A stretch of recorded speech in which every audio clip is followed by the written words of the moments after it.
Assalamualaikum, Shalom, Om Swastiastu, Namo Buddhaya, dan salam kebajikan.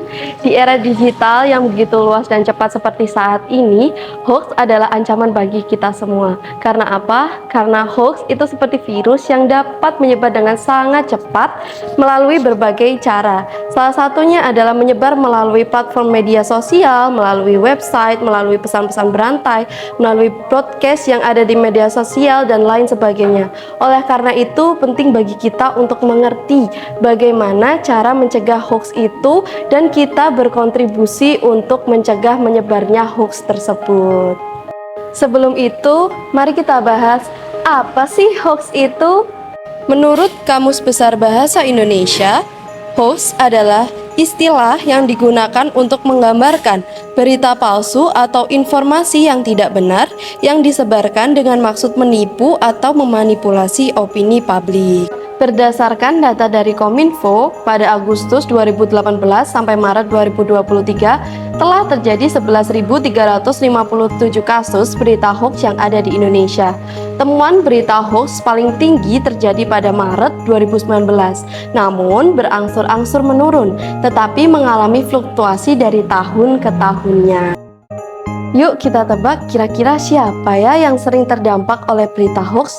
Menurut Bapak Septia Aji dari Kominfo, yang sering terdampak oleh berita hoax adalah generasi milenial. Salah satu contohnya adalah kasus berita hoax Audrey yang sangat viral di 2019, di mana Audrey dikabarkan bahwa dia dianiaya dan dirusak alat vitalnya oleh teman-temannya. Bahkan sampai Presiden Republik Indonesia angkat bicara mengenai hal tersebut. Tetapi, fakta baru terkuak.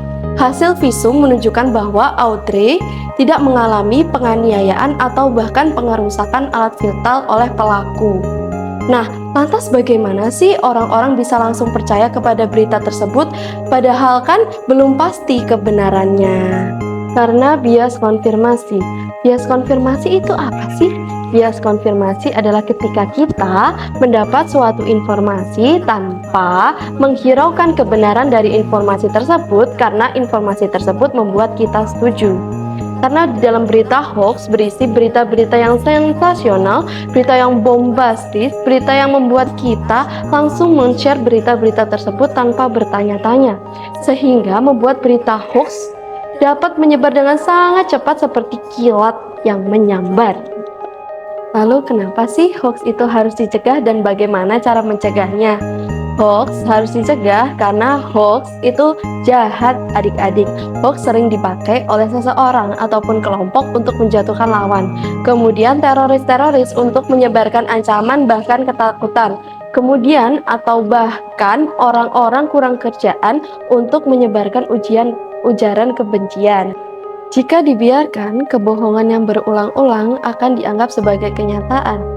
Jika hal tersebut sampai terjadi, kita tidak akan tahu mana yang jujur dan mana yang membuat hancur adik-adik. Lantas, bagaimana sih cara mencegah berita hoax itu sendiri?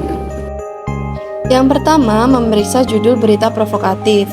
Berita hoax seringkali menggunakan judul berita yang provokatif agar menarik minat pembaca dan pembaca mudah terpengaruh dengan informasi yang ada di dalamnya. Kemudian, mencermati alamat situs website dari berita tersebut. Mencermati alamat situs website apakah sudah berasal dari situs yang resmi atau belum.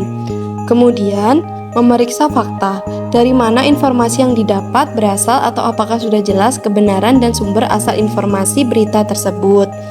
Nomor 4, cermat membaca hubungan antara foto dan caption yang provokatif atau menghasut. Scan foto di Google Lens apakah foto itu sudah pernah diterbitkan atau menjiplak foto dari berita lain. Dan yang terakhir, ikut serta dalam platform digital anti-hoax. Platform digital tersebut bermanfaat untuk menyaring dan mengklarifikasi informasi berita yang diragukan kebenarannya. Jadi, jika ada orang yang bilang ada ledakan di suatu tempat, kemudian ada batu yang dapat menyembuhkan, kemudian ada orang yang dapat melipat gandakan uang, kita tidak langsung percaya kepada berita tersebut. Nah, jadi adik-adik, cara untuk mencegah berita hoax itu ada 5. Yang pertama, memeriksa judul provokatif dari sebuah berita. Kemudian mencermati antara foto dan caption. Kemudian Mencari fakta dari berita tersebut, apakah sudah terbukti kebenarannya. Kemudian, mencermati alamat website dari situs tersebut apakah sudah resmi atau belum. Kemudian yang terakhir adalah mengikuti platform media sosial anti hoax. Nah, jadi seperti itu ya adik-adik video dari kita. Semoga dapat bermanfaat untuk adik-adik dan mendapatkan ilmu dari video kita. Sekian video dari saya, si Jaka makan hiu. See you.